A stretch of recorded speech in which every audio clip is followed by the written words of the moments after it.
Ishure rikuru ry'intwazangabo nkuru mu gisirikare c'u Burundi nizo mu bihugu vy'akarere SKM ryaratunganije umunsi mukuru wahariwe imico n'akaranga kuri uwa 16 Nzero umwaka wa 2026. Ibirori vy'uwo munsi bikaba vyaranzwe n'umurisho w'ingoma z'u Burundi, intambo n'imvyino bitandukanye vy'ibihugu vyitavye ivyo birori mu guhayanisha imico n'akaranga.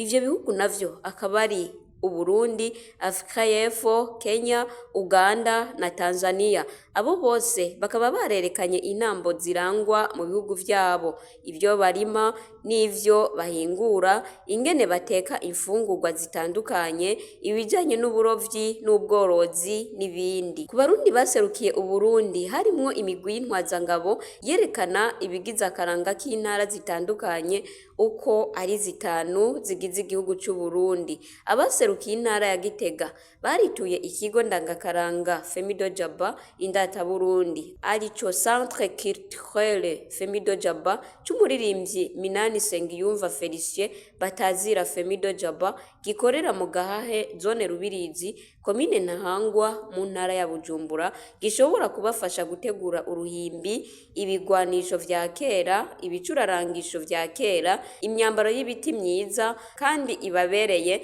ndetse no kubategurira imfungurwa za kera. Bikaba vyaragaragaye ko ico kigo cikwije mu bijanye n'imico n'akaranga. Aho no mu zindi ntara baragaragaje ibitandukanye vyerekana ubwiza bw'u Burundi. Naho Nestor Nibayubahe asanzwe arongoye iryo shure SKM yamenyesheje ko ivyo birori bifasha kumenyekanisha imico n'akaranga bitandukanye vy'ibihugu kugira abasirikare bamenye imico iri mu bindi bihugu. Bagaca umugani mu Kirundi ngo utakaranga ukabutaye ibanga. Umunsi twari turamutse dutunganya umunsi mukuru wahariwe akaranga n'imico nkuko bisanzwe biri muri programme y'ishuri.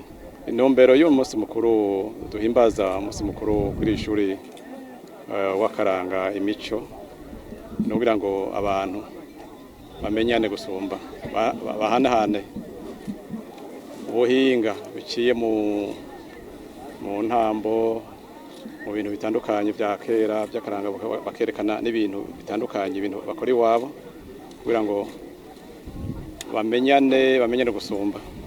Uno munsi haje ayasanzwe bari umunsi mukuru utunganijwe n'ishuri.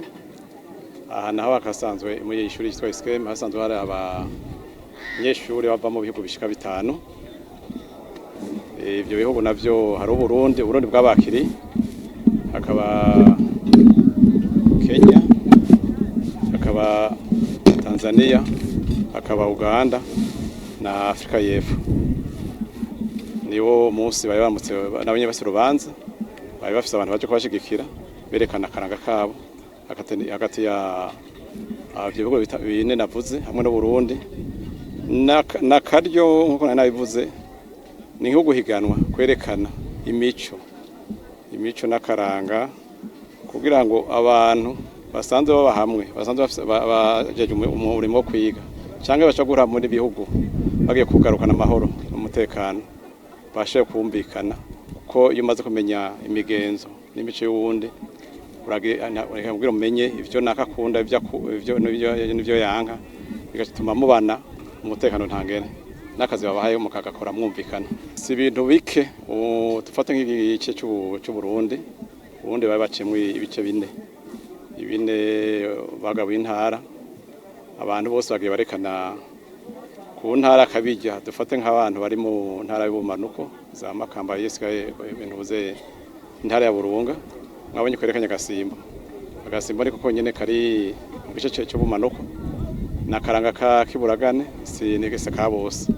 Nahandi mwage murabona byo bagiye berekana Kanyarusizi, byaranzo bya Butanyerera n'ibintu bitandukanye n'akaryo kugira ngo berekane ibintu birimwa n'ibintu biranga ka kera, imico n'imigenzo bya kera mu ntara zitandukanye. Ku intara yose irafise ico yisangije n'ico muri ivyo bihugu naho nyine berekanye ibintu byabo. Igihugu cyose cerekanye ikintu cisangije, ivyo bahurira kwaba byongene bategura ibifungurwa canke ibindi byose binyobwa canke intambo ine bavyina. Mwabonye ko igihugu cyose umugabo wose arufise akantu tuvuga ko wisangije abantu bose baca baronka akaryo ko kwigiraho. Akamanotera nuko abantu bose bamenya yuko igihugu bira gitera imbere. Turabe n'ibihugu byabaye byo hirya no hanze byagomije umuco n'akaranga byarateye imbere cyane bose, kuko byo bintu bituma abantu begerana gusumba. Niyo habaye amatati biroroshe ngene amatati batatura kubera hari ibintu babasangiye.